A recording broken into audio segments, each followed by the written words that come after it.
I'm sure a lot of other silver investors have been looking at as well, is the premiums on the Silver Eagles. I look at some of the online dealers. The other day I calculated 68%. It was $15 over spot.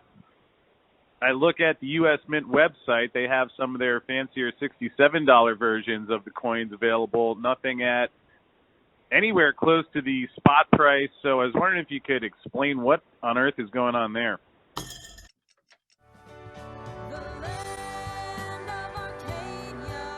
Well, hello there, my friends. Chris Marcus here with you for Arcadia Economics. And in today's show, we are digging back into the physical silver market because I have Andy Schectman on the line. And now that things are a little bit more settled, we are going to be doing the weekly Saturday physical silver market update with Andy. So these folks can get a regular perspective inside what is happening on the physical level of the market. Obviously, we see the COMEX, which has its gyrations, although often the physical market telling a different story. So with that said, Andy, great to have you back on the line. Nice that life a bit more settled so we can get this set up regularly going forward again. And with that said, how are you doing today? I am doing well, Chris. Good to be here. Thanks for having me, buddy. Well, I appreciate that, and we will dig right in because certainly something I've been looking at, I'm sure a lot of other silver investors have been looking at as well, is the premiums on the Silver Eagles. I look at some of the online dealers. The other day I calculated 68%. It was $15 over spot. I look at the U.S. Mint website. They have some of their fancier $67 versions of the coins available. Nothing at anywhere close to the spot price. So I was wondering if you could explain what on earth is going on there.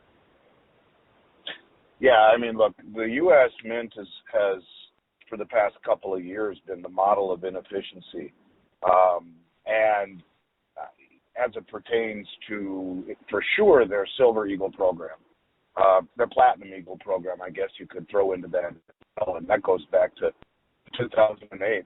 But the problem is that you have the Sunshine Mint that is responsible for making the blanks for the U.S. Mint, but they're also making blanks for a good portion of the world's sovereign mints, like the Britannias, like the Krugerrands. I think if I'm correct, I think it's only the Kangaroos and the Philharmonics in terms of the six main mints, global mints, that are not blanked or made into planchets at the Sunshine Mint. In other words, the Sunshine Mint, I think, is working 24 hours a day, literally, to keep up. So it's a question of not being able to get enough in the way of planchets, which is the blank discs that are that become the coins. And there's also the issue of, with the high premiums that we've seen, the U.S. Mint's charter in not being able to pay above the worldwide spot price of silver in order to accumulate 1,000-ounce silver bars. And so they end up with, I think, a situation where maybe I don't see, maybe they don't have a profit motivation, and they have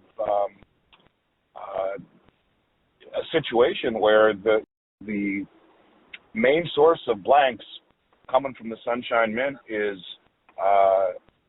they're spread too thin, the Sunshine Mint, providing blanks plus their own rounds to the public to many of the sovereign mints. So it's just an issue, I think, of the inability of the mint to secure planchets in a timely fashion and to secure them at a good price. So the numbers coming out of the U.S. Mint and silver are horrific. And in terms of the amount of demand that we would see in other sovereign mint coins priced at a fair value, like Krugerrands, like Philharmonics, like Kangaroos, the U.S. Mint coins have not been below $10 an ounce over the price of silver in 2 years. And I scratch my head trying to find out what the reason may be. And it has to be something in the lack of available planchets making it to the mint from the Sunshine refinery, and somewhere between getting the 1,000-ounce bars and getting the planchets at a fair price in a timely fashion has made the U.S. Mint really the worst performing sovereign mint in the world, in my opinion, for silver 1-ounce coins, and it's been that way for the past 2 years. And are we seeing similar conditions at the other mints, the other sovereign mints around the globe? Not really, which is the weird thing. Maybe those mints have the ability to buy silver at a slightly higher price than the U.S. Mint does.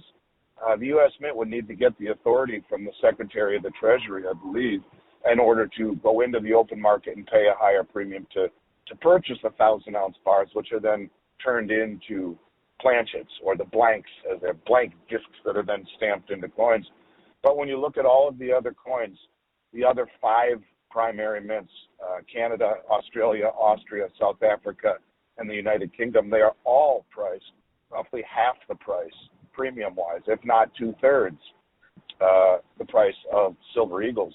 Look, I'm one of only 27 U.S. Mint distributors or authorized resellers in the world. I have an affinity for Silver Eagles, but it's very difficult for me to recommend them to people at these inordinately high premiums, especially as to your question, when you can buy all of the other sovereign mint coins for anywhere from $5 to $7 an ounce, if not more, cheaper than you can the American Eagle. Which, here again, if the UK and South Africa are sourcing planchets from Sunshine Mint, why can't the U.S. Mint do the same thing and offer them at the same price?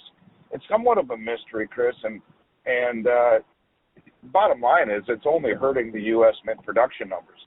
And, they're pale in comparison to what they would be if they were priced at the same price as all of the other sovereign mint coins.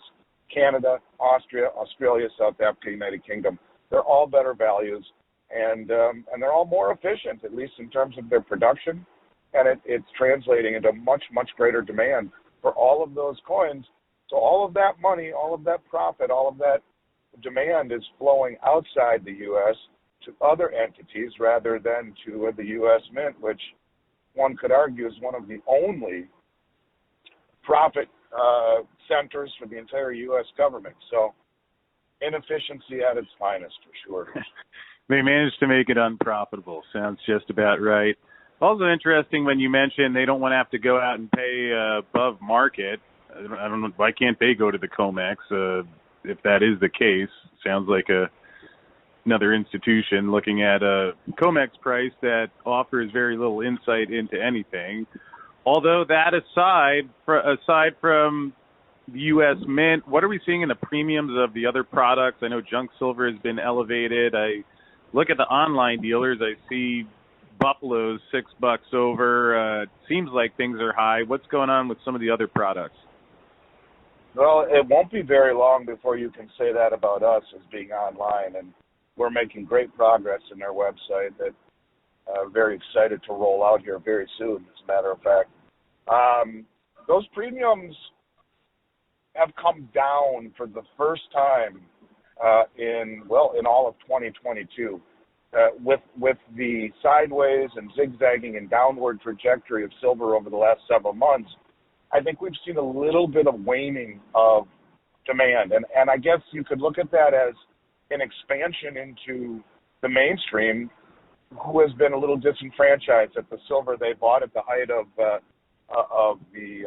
silver squeeze, has really not performed the way that one would expect in this inflationary, chaotic environment that we find ourselves in. Although it will, you and I both know that, I think there's been a little bit of a pullback. When I look, in fact, I did a little exercise yesterday and noticed that over the last 10 years, May is the slowest month of the year for the last 10 years. Every single year, May has been the slowest. And I think that's, largely in part to people wanting to get outside and open up their cabin and plant their garden and get away from the stresses of life and get outside. And so we see a slowdown in May. And with that, we've seen a little bit of pullback on premiums Right now we have junk silver right around $8 an ounce over the price of silver. And all of the 1 ounce silver coins, Philharmonics, Kangaroos, Britannias, they're all going to be right in the $5.29 range over the price of silver. So when you take a look at Silver Eagles, even back dates are 1075 over. The current 2022s are going to be higher than that. So is it worth it to pay double premium for a Silver Eagle? I would argue it's not. I mean, there's a lot of reason to own Silver Eagles and a lot of benefit to it. But if you can buy a coin like the Kangaroo as an example at 529 over, that's the purest silver coin in the world, one of only two 4.9 fine pure silver coins. So those coins are better values. We've seen a little bit of a pullback in premiums because May has been a slower month. It's ironic that I say that, though. In talking with my CFO yesterday and doing this little exercise, it felt as though May has been such a slow month, yet we're 20% above. May was 20% above 2021's May, which 2021 was the biggest year we've ever had. We're already ahead of 2021 numbers in total, and May was ahead of 2021's numbers. But May is the softest month of the year for the last 10 years. I expect this to be short-lived. I expect to see premiums rise again. And I say that to you, Chris, because people still believe the Fed is going to be able to engineer a soft landing, that the Fed is going to be able to walk the tightrope between inflation and interest rates. And I don't. And I think when the realization comes that they're trapped and either we destroy the dollar or destroy the markets, and the mainstream begins to realize this, they're going to have to realize the legitimacy and the validity of adding precious metals, and in particular silver, to the portfolio. That's when premiums spike right back up again. So I guess you could say this is kind of a soft spot or a sweet spot and has been traditionally for the past decade in what I would believe would be the low point for premiums moving forward the rest of the year. Well, it sure is quite an unusual situation, especially what you mentioned with the Fed, where Bernanke and some of the other guys, they're talking about normal interest rate being in the threes. They're not talking about normalizing back to pre-Lehman balance sheet ever. CBO budget projections, so average interest expense 10 years from now, they're looking at 2.5%, 3%. So I think it's going to take a lot of printed money to fuel that, and we will see how that goes.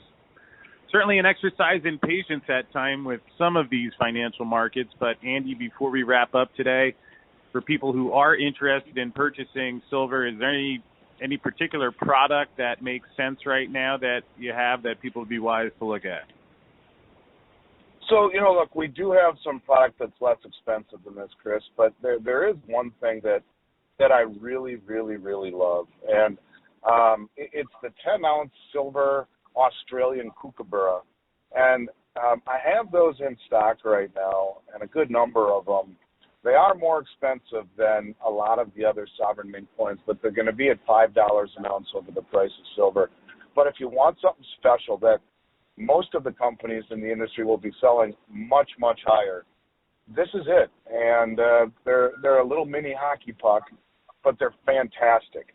I'll offer them to your listeners at $5 an ounce over the price of silver.